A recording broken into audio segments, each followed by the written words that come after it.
Olá, habitantes do mundo jurídico, estamos aqui para mais um episódio do nosso podcast Com Base em Quê?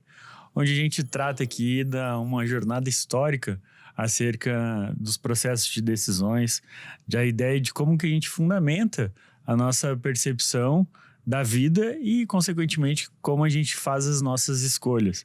Hoje, eu e o professor Clóvis de Barros vamos tratar um pouquinho aqui de algumas escolas gregas, começando pelo Epicuro, passando pelos estoicos e também os sofistas, que são escolas que tratam e tentam responder perguntas muito parecidas em relação de como você deve se portar em relação à vida e como deve entender as coisas que acontecem com você e responder para elas de uma forma mais positiva ou que vai te trazer um resultado melhor, né, professor Clóvis? É isso mesmo. Primeiro, feliz de estar aqui de novo com vocês, uma alegria, o tema é auspicioso e essas escolas são escolas que marcaram época e têm muito a nos dizer. Epicuro veio da ilha de Samos e acabou se instalando em Atenas, ainda muito jovem, veio assim com a família, o pai era tipo funcionário público, veio trabalhar em Atenas e Epicuro veio junto, né, da colônia para, digamos, a capital, né? E aí foi morar numa casa que tinha um jardim e isso ficou marcado, porque se na Grécia as escolas filosóficas tinham o nome do lugar onde elas se encontravam, né?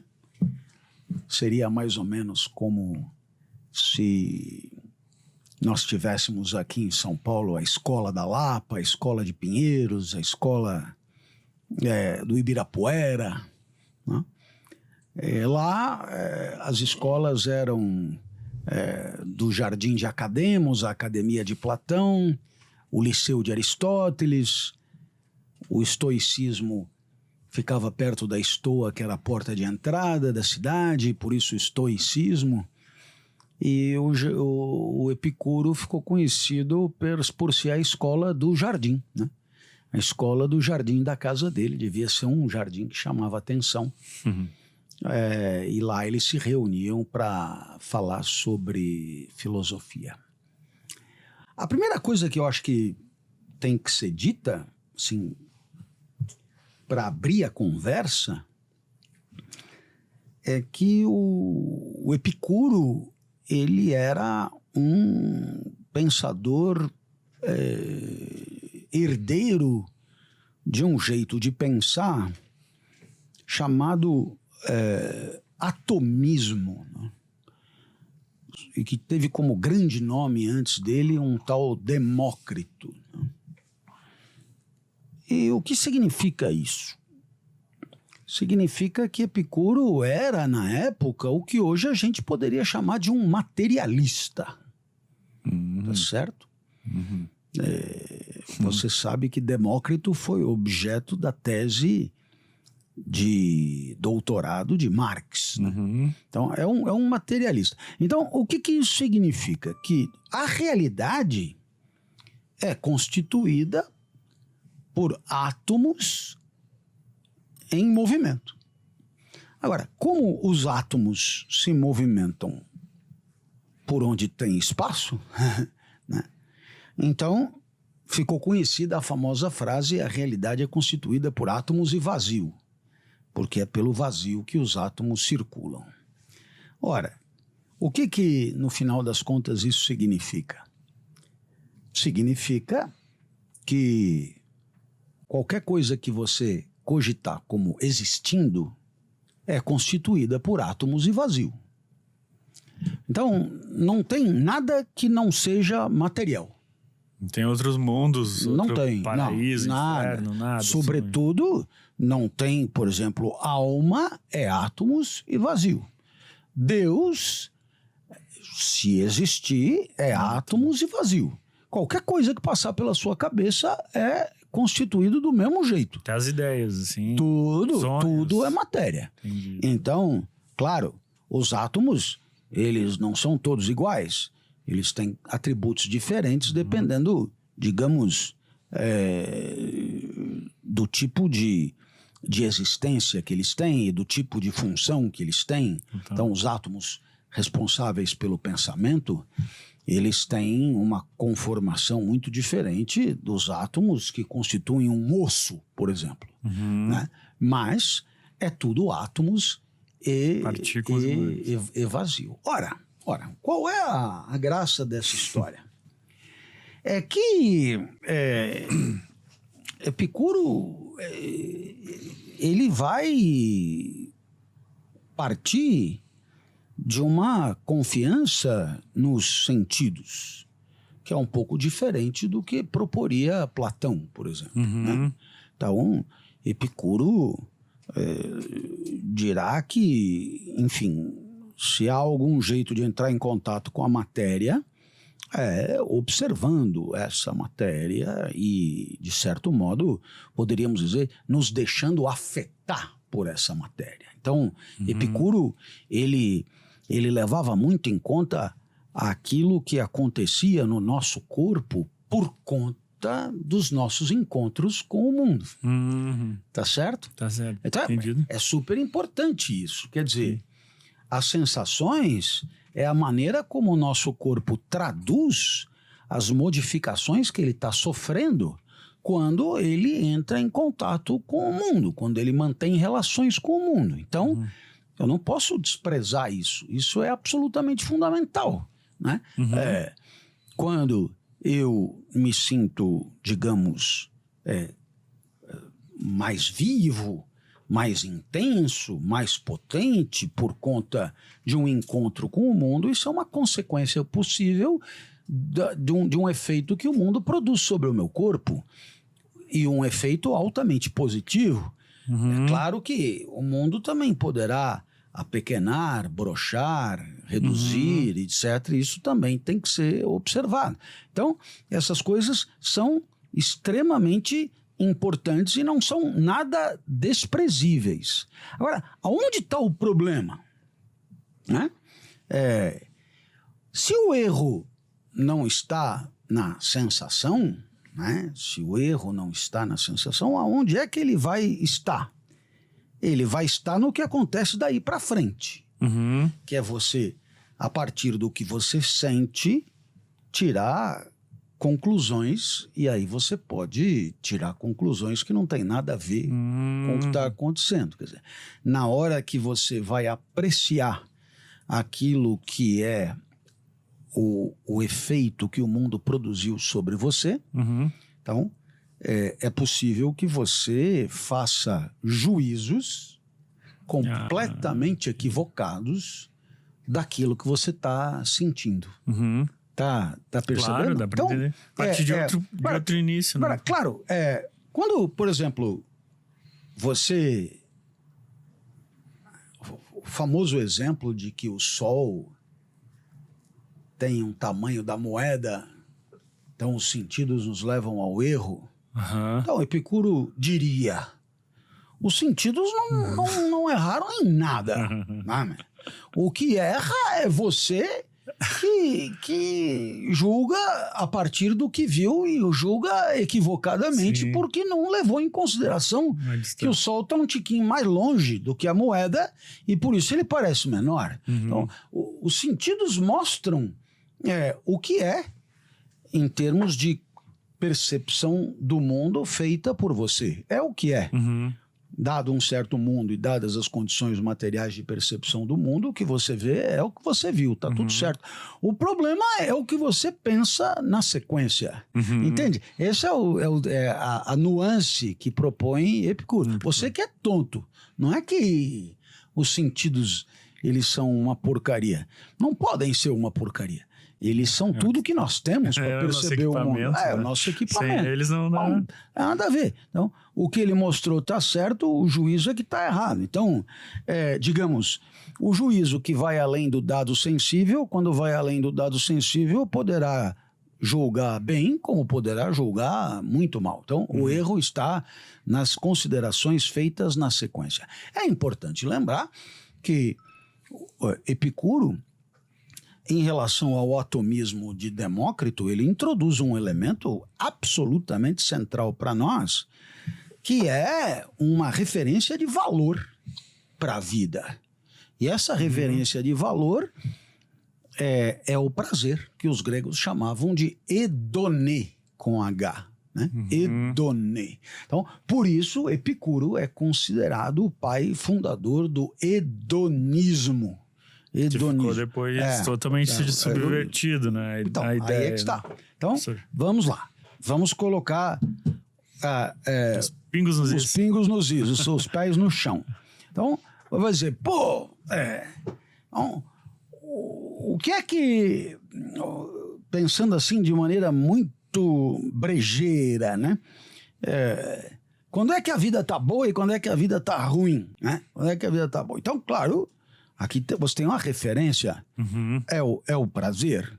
Então, se a vida está prazerosa, valor positivo. Se está não prazerosa, valor negativo. Pronto. Então, a primeira coisa que poderia vir à mente é o seguinte: desse eu gostei. Vamos enfiar o pé na jaca e vamos aloprar. Viver o prazer. Então, claro, aqui você tem um primeiro problema, né? É que nós temos um entendimento de prazer muito relacionado a uma superexcitação das sensações corporais. Não é bem esse o entendimento de Epicuro. O Epicuro tinha como referência de prazer a tranquilidade da alma. Estou tranquilo, estou bem. Então, veja que isso muda tudo. Porque, no final das contas, o que se busca no hedonismo é ter uma sabedoria suficiente para conseguir ter um prazer tranquilo o maior tempo possível. Então, o que isso significa? Significa que a sabedoria hedonista, ela desenvolve uma capacidade de ter prazer com aquilo que é o mais trivial, o mais corriqueiro, o mais simples, o mais fácil de encontrar. É um pouco o contrário de uma sabedoria da sofisticação, de uma sabedoria do luxo. Entende? Entendi. Então, vamos lá. Do simples. É do simples, claro. Por quê? Então, eu gosto muito de contar essa história. Eu tive um professor no direito muito conhecido no mundo jurídico, mas, enfim, que não vou declinar nomes porque isso poderia resultar em maus lençóis para nós que conhecemos bem os meandros do mundo jurídico. Mas esse cidadão, ele, embora eu não vá dizer nada de desairoso, mas esse cidadão se tornou meu aluno. É uma relação um pouco curiosa, porque, é claro, ele é mais velho do que eu, mais idoso do que eu, ainda é vivo. E ele era professor lá, titular da USP, no direito, e de repente ele foi estudar filosofia. E aí, quem era o professor era eu. Então, eu me lembro que nós estávamos conversando ali na faculdade e ele então me disse que para ele ter aquela dose de prazer necessária para dormir bem à noite, ele tomava sempre uma taça de uma bebida X que custava uma fortuna a garrafa, né? Então, eu perguntei se no curso de filosofia ele já tinha estudado Epicuro. Ele disse que não. Eu falei, pô, então aguarde, porque Epicuro tem algo a te contar. Por quê? Porque, bom, quanto mais raro e caro for a causa do teu prazer, pior a vida é. Porque é difícil. Agora, se você tem uma sabedoria que te permite ter prazer com o que está na mão, Então, evidentemente, a tua vida tende a ser mais prazerosa o maior tempo possível. Percebeu? Perfeito. Existe uma preocupação de sustentabilidade do prazer. Não é fazer do prazer um evento episódico. Né? Então, a gente poderia, inclusive, transferir isso para o mundo do trabalho. Né? Camarada pega e fala, eu vou me matar de trabalhar, porque aí nas férias eu vou para Cancún, eu vou para Dubai, eu vou para o Mediterrâneo fazer caça submarina, eu vou viajar na Transiberiana, eu vou lá. Ótimo. Epicuro, obviamente, olharia com estupefação, porque a pessoa não sabe fazer conta. Né? Vou trabalhar o ano inteiro que nem um cavalo para ter prazer durante 30 dias, essa equação não fecha. Essa equação está desequilibrada. Não é uma boa, está na cara que não é uma boa. Eu tenho até um exemplo um pouquinho mais simples, Clóvis. Que é o do happy hour também. Perfeito. Eu ia contar do pudim ou da ambrosia. Então bora lá. A gente se depara com um pudim inteiro na nossa geladeira, um pote de ambrosia, que eu sei que tu gosta. Isso. Em vez de comer ele direto, a gente come lentamente para ir saboreando. Isso. Acho que isso é epicurismo. Pronto. Não tem dúvida. Sim. Inclusive... Que é difícil, né? Difícil. Porque pudim... Não, mas é óbvio que é hedonismo, mas é uma sabedoria da moderação. Sim. Da moderação. É claro que se você enche a lata, aquilo perde a graça. A sustentabilidade do prazer pressupõe agir de tal maneira a continuar tendo prazer amanhã, depois da manhã. Né? Então, se você enjoa, você errou na sabedoria hedonista. Começa a sentir sentimentos ruins, dor e tal. Então, se você corrompeu o corpo, por exemplo, de modo a ter que ter mais estímulos para obter o mesmo resultado de prazer, você cometeu um erro hedonista. Porque qual é a ciência? É ter prazer mantendo as condições de ter prazer. Por isso que eu digo que é um prazer sustentável no tempo. É um prazer, né? Toda vez que você vive um prazer que impossibilita esse mesmo prazer amanhã, você viveu mal, você perdeu. Né? Da mesma maneira que uma pessoa que, para ter prazer, precisa de alguma coisa caríssima, em algum momento da vida dela, ela errou. Por quê? Porque a sofisticação das práticas acaba prostituindo o corpo. Ele acaba se tornando estupidamente exigente. Né? Se não for assim, para mim não serve.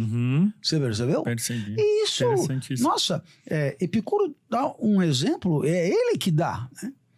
Se você sempre teve prazer comendo carne, ponto. E aí, de repente, alguém joga um molho na carne e você passa a não conseguir mais ter prazer com a carne sem molho porque acha ela seca, você decaiu. Né? A sofisticação subiu e a sabedoria desceu. Porque você agora é alguém que não consegue mais ter prazer com o que antes tinha. Imaginemos o caso do pão e a manteiga. Você consegue ter prazer com pão até que te apresentam o pão com manteiga. Então agora você é mais estúpido do que antes. Porque agora, para ter prazer, precisa de mais coisa do que precisava antes. Quer que eu continue? Os exemplos são incríveis. Faz porque total sentido, né? Vamos imaginar nas intimidades. O sujeito sempre conseguiu ter prazer simplesmente, né? encontro de corpos, por exemplo, né? Aí, de repente, alguém vem com um facilitador, um gelzinho que esquenta, algo que vibra muito. Uma coisa japonesa que suga não sei o quê, o outro que coisa e tal. Ou então, eventualmente, multiplicando parceiros. Então, você vai sofisticando, né? Quer dizer, antes você conseguia ter prazer com quase tudo, e agora você está dependendo de pílulas, de cremes, de vibradores, de coisas. E aí, claro, você hoje é alguém que, para ter prazer, precisa de mais coisa. Portanto, você perdeu. Então, qual seria o ganho? O ganho é no sentido contrário. É no sentido da simplificação da vida. É você conseguir passar a ter prazer com o que é mais simples e que você não tinha antes. Eu acredito que tem muito também muitas pessoas não conseguem saborear as conquistas que conseguem alcançar na vida, né? E valorizar as pessoas que estão próximas, os bens que conquistaram. Porque muitas vezes a pessoa está vivendo o sonho que ela tinha no passado, né? E esse sonho que ela está vivendo não serve mais porque preciso desejar a próxima coisa, mais cara, uma posição melhor. Essa é uma crítica que Epicuro faria à sociedade. Hoje. Como um todo. Bom, hoje, mas na verdade qualquer uma. Toda a sociedade que te mobiliza eroticamente, é uma sociedade que problematiza a tua competência hedonista.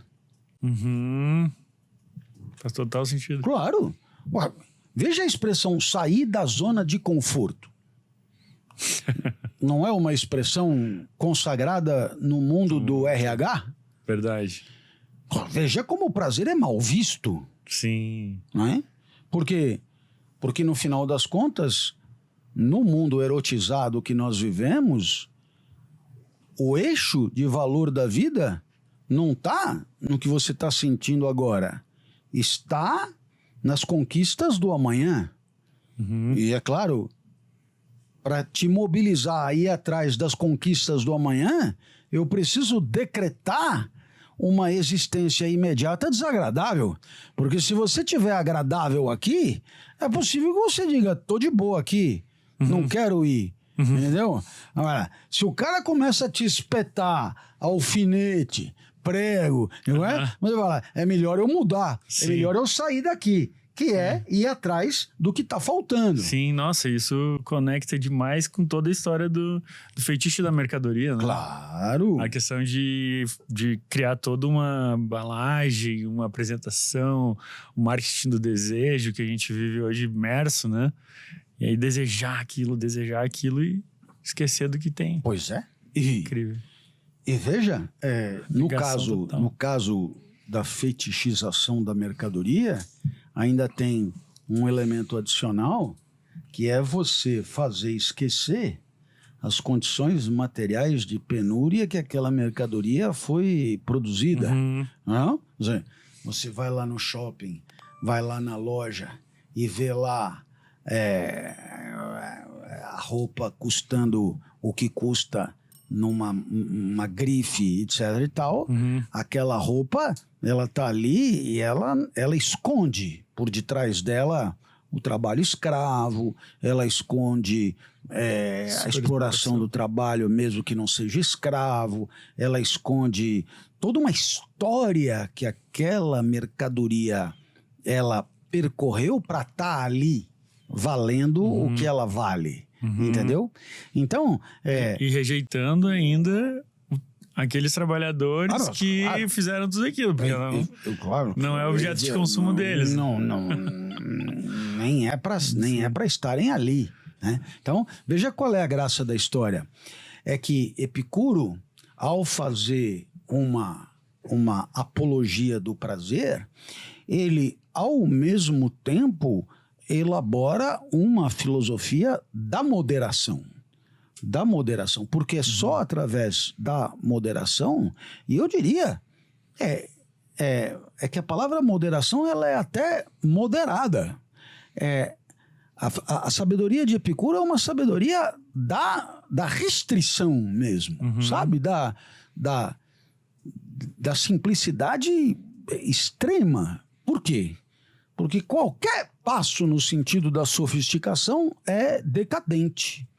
Né? Nossa, quantas vezes eu adoro arroz, tem sempre um chato que vem dizer, porra, tá comendo arroz sozinho, assim, né? São pessoas que ignoram o hedonismo epicurista, né? E aí, eu tô bem com o meu arroz, né? Aí a pessoa vem e joga molho de tomate, joga um ovo, joga carne, joga não sei o que, para não comer o arroz sozinho. Achando que com isso estão contribuindo para a minha vida boa, porque estão me proporcionando uma experiência prazerosa. Mas não estão percebendo que aquela experiência prazerosa, ela não é hedonisticamente chancelada. Por quê? Porque ela me impedirá amanhã de comer o arroz simples que eu comia hoje. Entendi. Não é que ela vai me impedir. Puro, né? Ela vai me impedir de ter prazer. Eu vou até comer, mas vai ficar ruim. Eu vou pedir, cadê a carne? Cadê o tomate? Então, eu vou impedir. Agora você vai dizer, pô, mas deixa lá, põe a carne. O problema é que se você joga a carne, molho de tomate, amanhã já não vai ser mais. Alguém vai falar, só carne, amanhã tem que botar mais e mais e mais. Aconteceu comigo. Aí você começa a ir numa espécie de escalada de estímulos que não tem fim. O pessoal dos alucinógenos sabe disso. Essa escalada não tem fim. Por quê?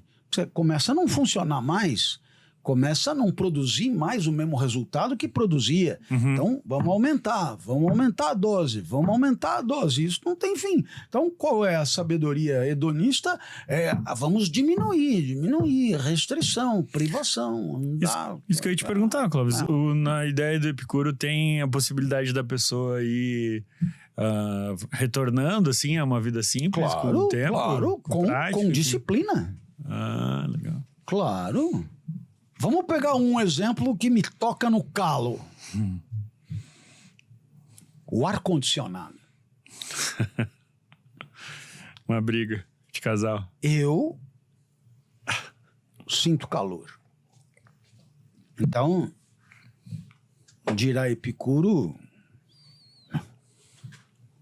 viveu muito tempo sem ar-condicionado. No Fusca do meu pai não tinha ar-condicionado.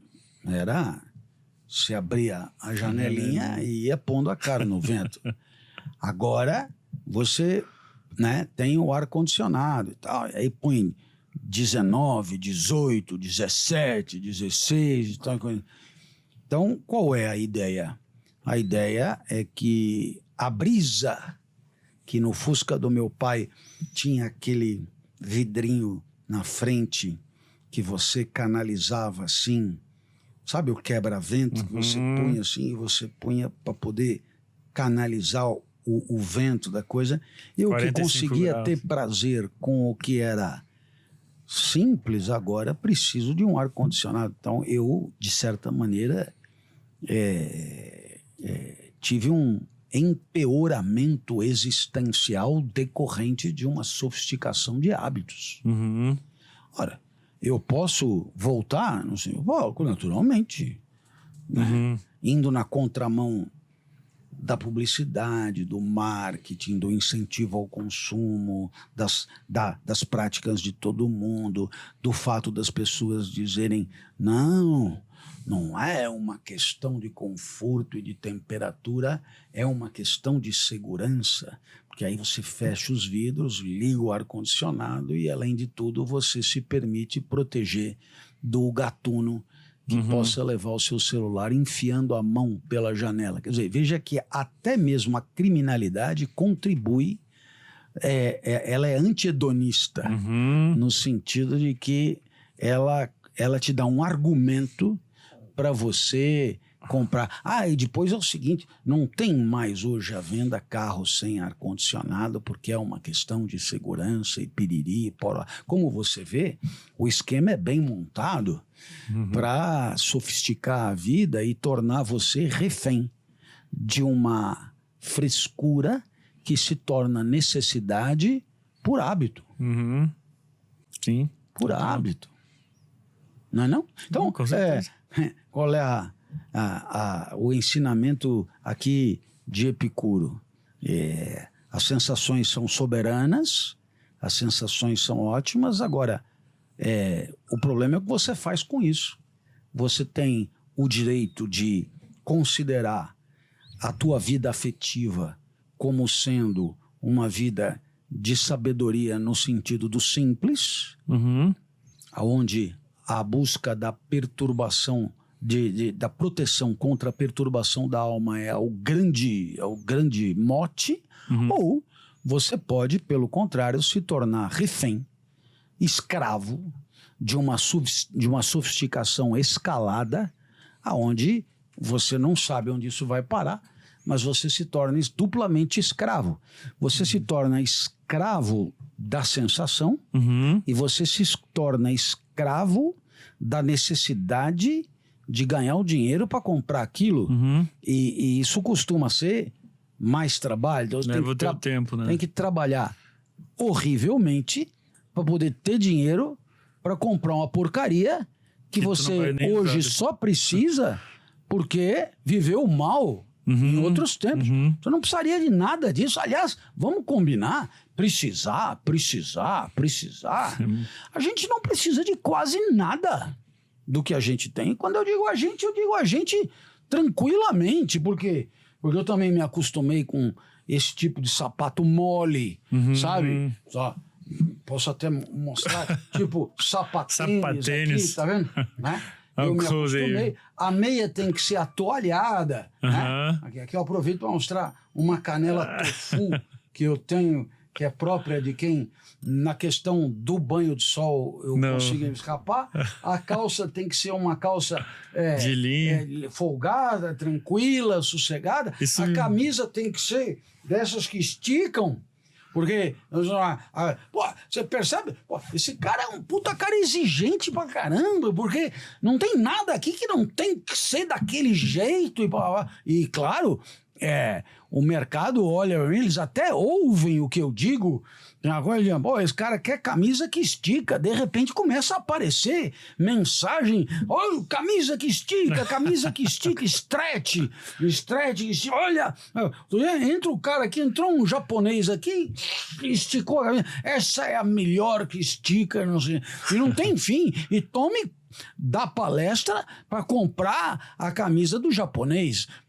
Se eu me contentasse com qualquer coisa, não comprava camisa do japonês nenhuma, nem precisava me fuder trabalhando para poder comprar essa porcaria toda e não serve para nada. Esse é o que Epicuro, no final das contas, está tentando te dizer, preto no branco. Não, total, isso aí cria uma ansiedade na alma gigantesca, a gente vive adoentado, enquanto o Epicuro busca a paz, né? Outro dia uma senhora me disse dentro da aeronave, depois que a gente vai de executiva para voltar para a econômica é impossível.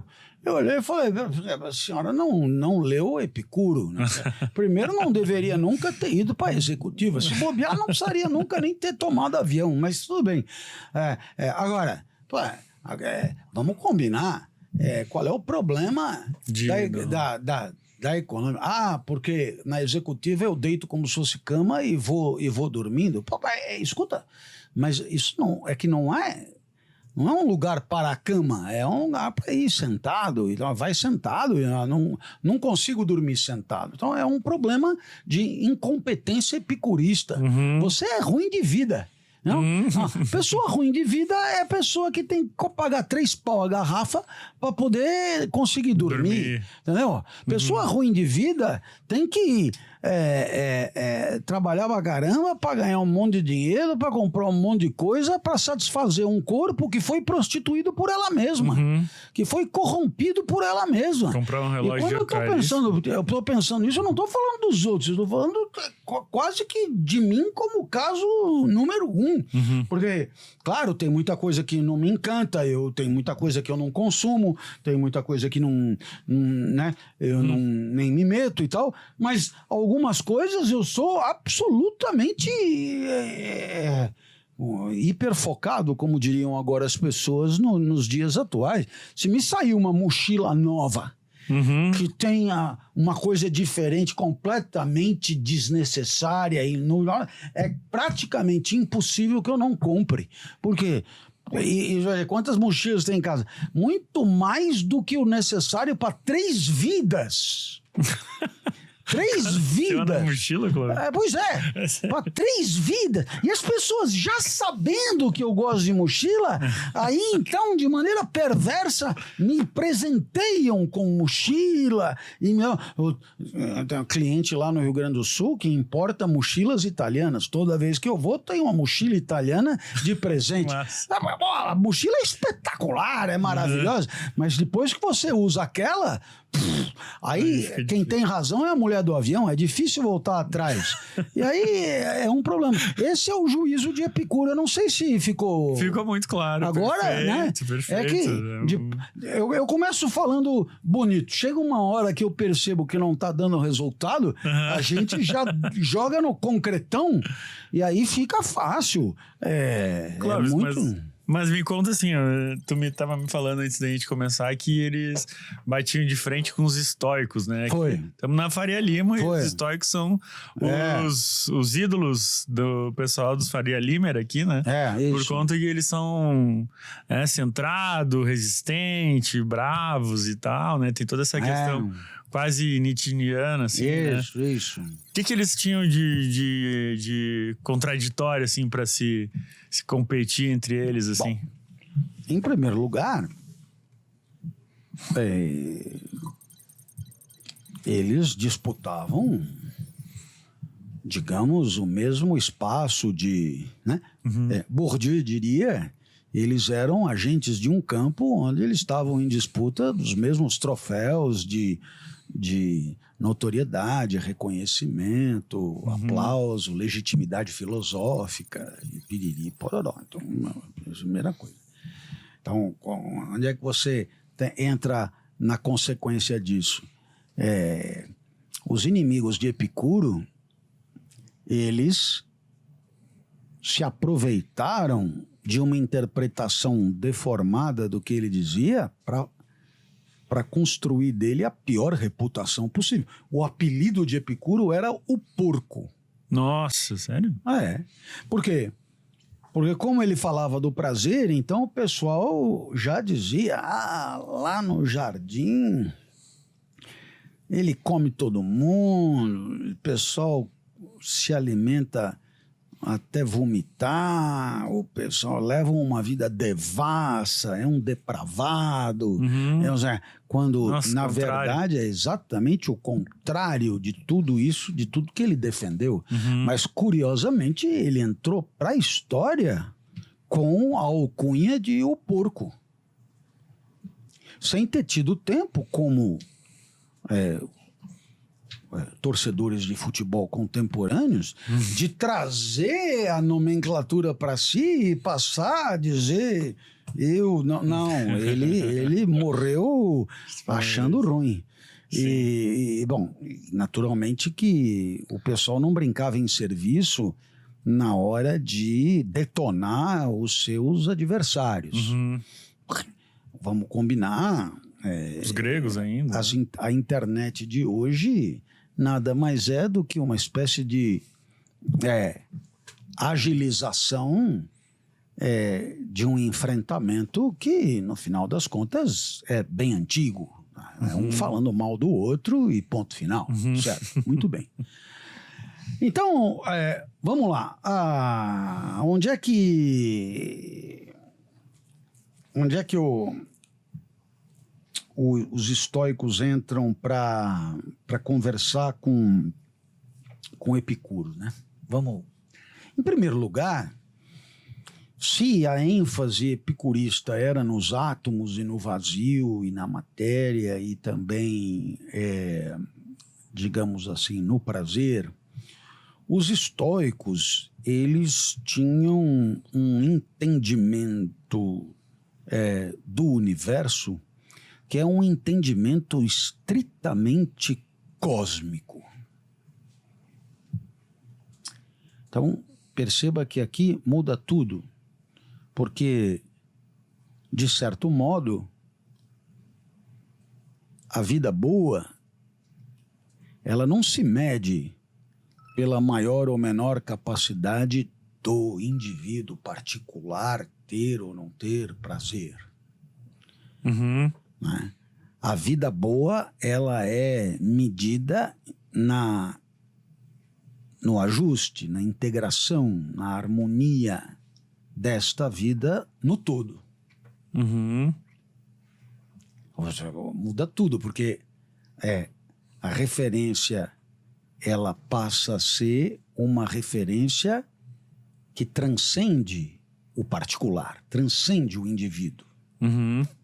Entendi. Aí você dirá, pô, mas explica isso melhor. Ora, se você pegar uma máquina qualquer, você rapidamente percebe que cada peça dessa máquina foi feita para estar ali cumprindo um papel, fazendo a máquina como um todo funcionar. Perfeito? Então, você tira um pedaço da máquina, a máquina não funciona. Precisava de todos os pedaços para funcionar. Se uma peça começa a funcionar mal, a máquina começa a ter a perda de eficiência porque uma peça não está boa. Uhum. Então, o universo é isso, uma máquina. Bom, então, e o que faz a máquina funcionar? Tipo, tudo o que está dentro. Então, tá lá o Sol, né? Em torno do Sol estão as coisas girando. Tá? Em torno do Sol. E o Sol girando em torno do... Né? E o sistema solar, né? É lá o braço de Órion, tal, girando em torno do centro da galáxia.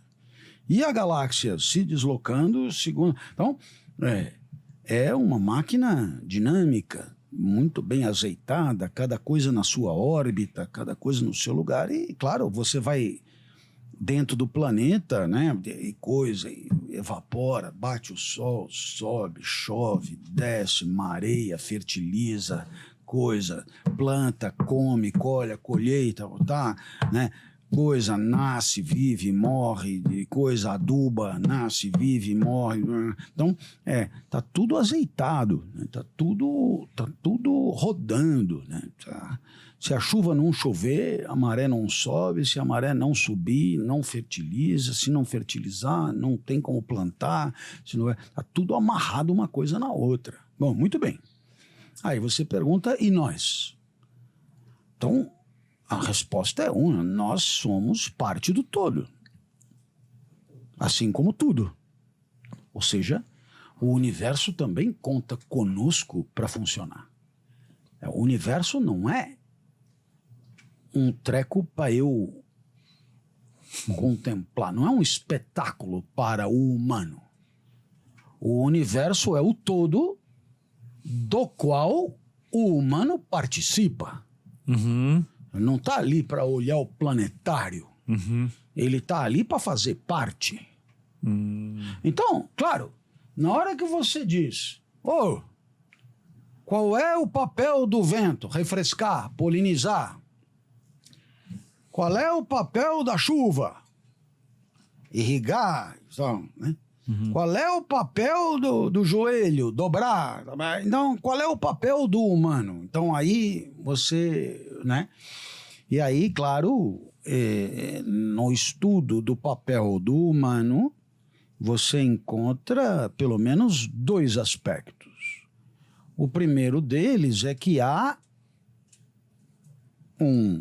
uma espécie de de elemento comum. Afinal de contas, somos humanos e o que justifica sermos humanos é termos para nós uma finalidade comum. Mas também não somos iguais. O que significa que, apesar de termos algo em comum, também temos uma especificidade. Então, veja, é tipicamente complexo, quer dizer, você olha e diz, o que o universo espera de mim? Aonde que eu encontro a resposta do que o universo espera de mim? Então você pode ler os estoicos todos, Sêneca, Epicteto, Marco Aurélio e tal. É a natureza que diz. Quanto mais você respeitar a sua natureza, mais você estará em harmonia com o todo. Ou seja, qual é a tese? Tudo já é do melhor jeito que poderia ser para integrar o todo. Ou seja, o intestino é perfeito para evacuar. O olho é perfeito para ver, e o vento é perfeito para refrescar, e a maré é perfeita para fertilizar. Tudo já é perfeito. Ora, se tudo é perfeito, evidentemente que você tem que encontrar na tua natureza aquilo que indique a função para a qual você é perfeitamente constituído. Essa é a ideia. Olha que loucura. Então, conhece-te a ti mesmo. Conhece-te a ti mesmo. Voltando no Sócrates. Claro. Você, quanto mais você conhecer e dominar as particularidades da tua natureza, mais você terá condição de viver em harmonia com o todo. Qual é a graça disso? De um lado, o todo agradece. Então existe uma ética cósmica. Nós temos uma responsabilidade para o todo funcionar. É mais ou menos como uma equipe, né? Você é responsável perante os demais. Um jogador irresponsavelmente é expulso de campo. Aí os outros têm que jogar com um a menos. Sua responsabilidade perante os demais. Você imagina o universo tá contando com você para um tipo de vida. Para isso, a tua natureza te deu tudo que você precisa para aquele tipo de vida. Aí, de repente, alguém diz, olha, para ganhar dinheiro você precisa trabalhar na bolsa ou no mercado financeiro ou não sei o que e tal. Quando, na verdade, o universo esperava que você cantasse. E você tá lá, trabalhando na bolsa. Então, né? Vamos dizer, tá vivendo a vida errada. Aí o cara fala, mas a sociedade aqui não paga nada pro cantor. Paga para quem trabalha no mercado financeiro. Foda-se a sociedade, a sua responsabilidade é comigo. É comigo. Isso acontece bastante com o pessoal do direito, né? Você percebeu? Não é? O pai e a mãe queriam que fizessem outra... queriam que fizesse direito, a pessoa queria fazer outra coisa. Pronto. É possível que isso exista. É possível que no mundo de direito haja um monte de gente que está ali e não sabe direito por quê. Ou melhor, sabe. Foi objeto de pressão. Então, os estoicos, eles insistem que você tem que resistir a uma sociedade quando a sociedade te obriga a viver na contramão da tua natureza. Agora, veja que é interessante. Alguém como Epicteto dirá, viu? Olha,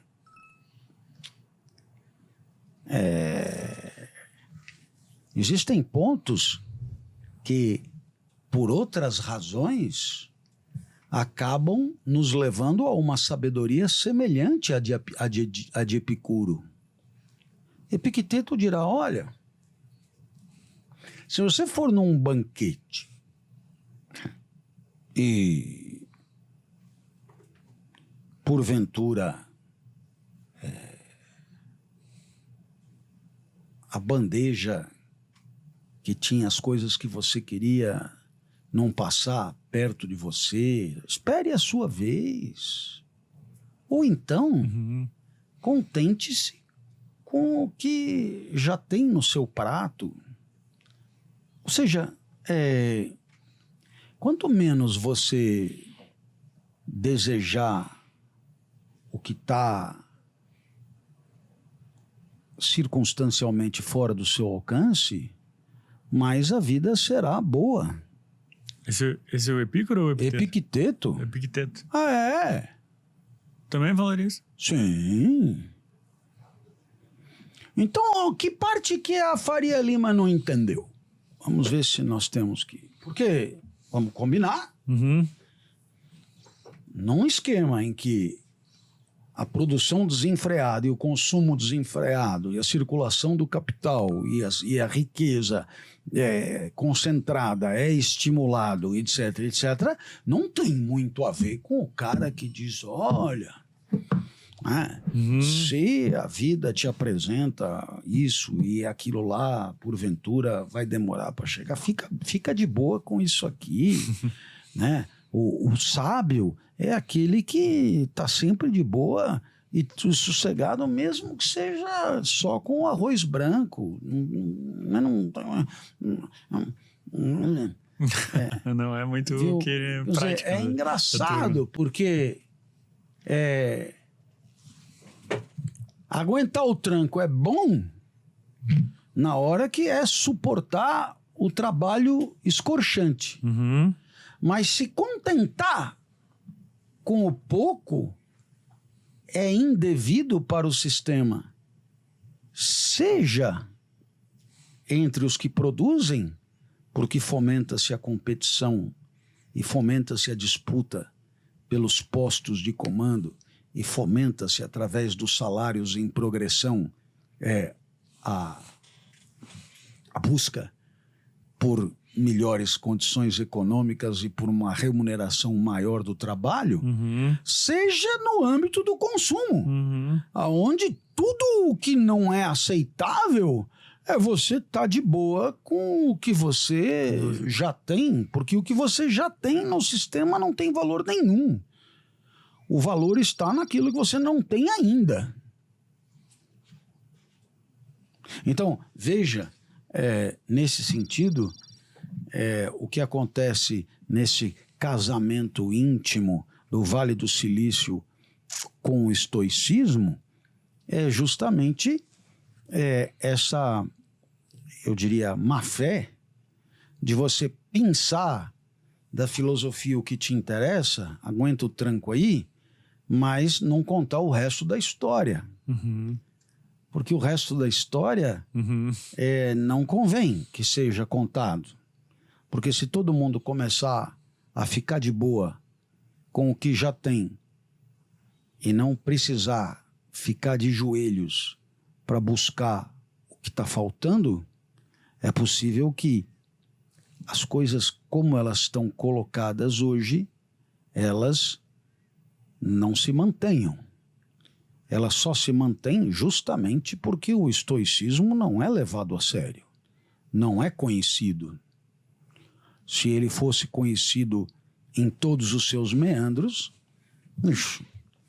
Hoje com certeza os níveis de produção e de consumo não teriam nada a ver com os que são os de hoje.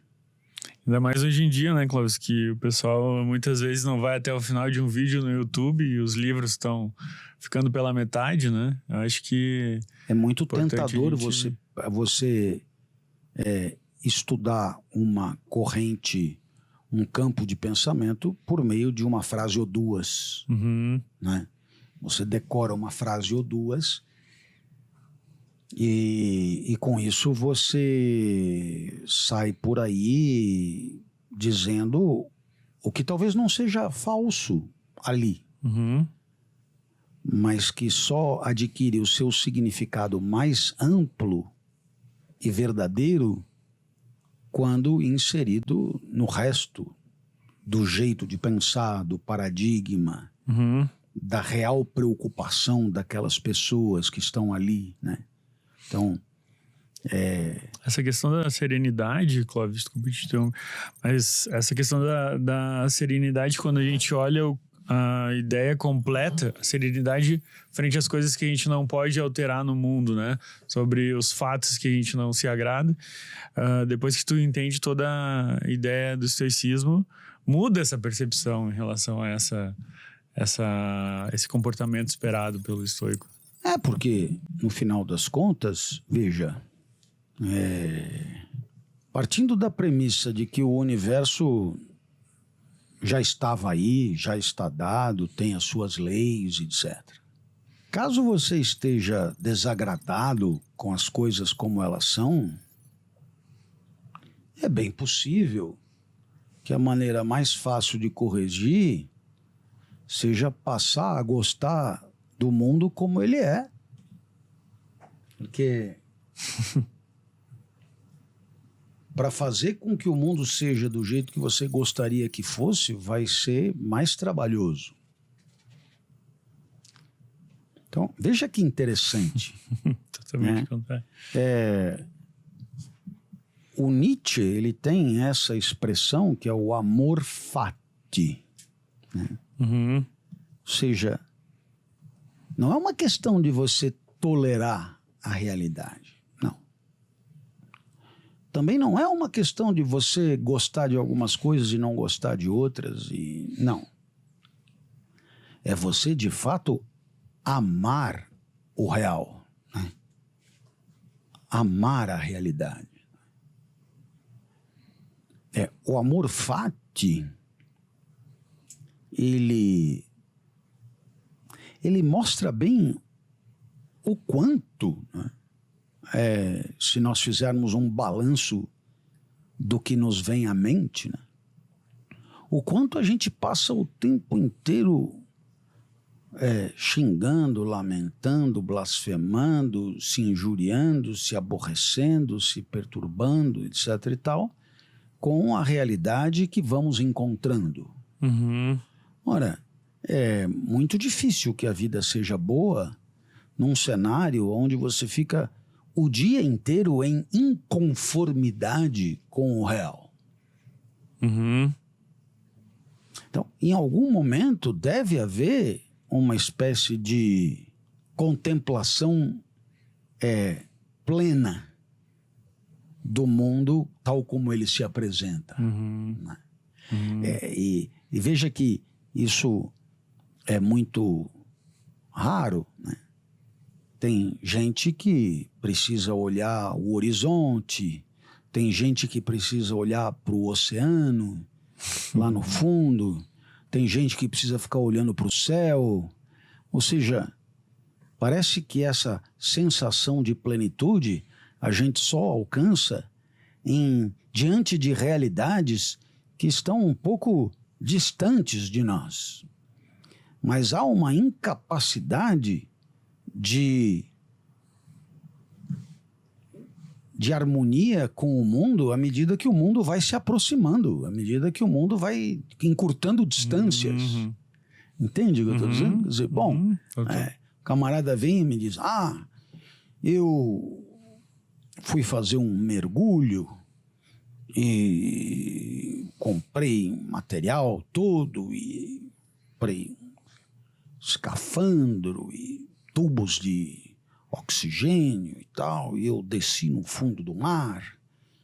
Incrível a paz que eu senti. Né? Sabe, provavelmente você sentiria também essa paz se te largassem lá na Lua, né?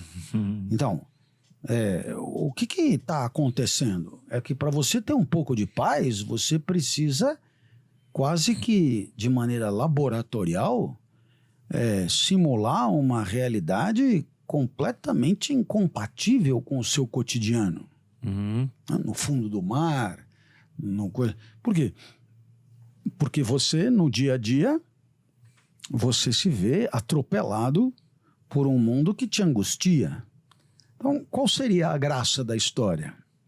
Uma sabedoria onde a vida comezinha do cotidiano pudesse despertar a mesma paz que a contemplação do fundo do oceano ou do universo visto de longe. Entende o que eu tô dizendo? Claro, total. Cada detalhe, né? Aquele café que tu vai apreciar, aquele momento que tu vive com os amigos, enfim. Né? A cada ponto de atrito, você tem uma reflexão a fazer, né? Porque, no final das contas,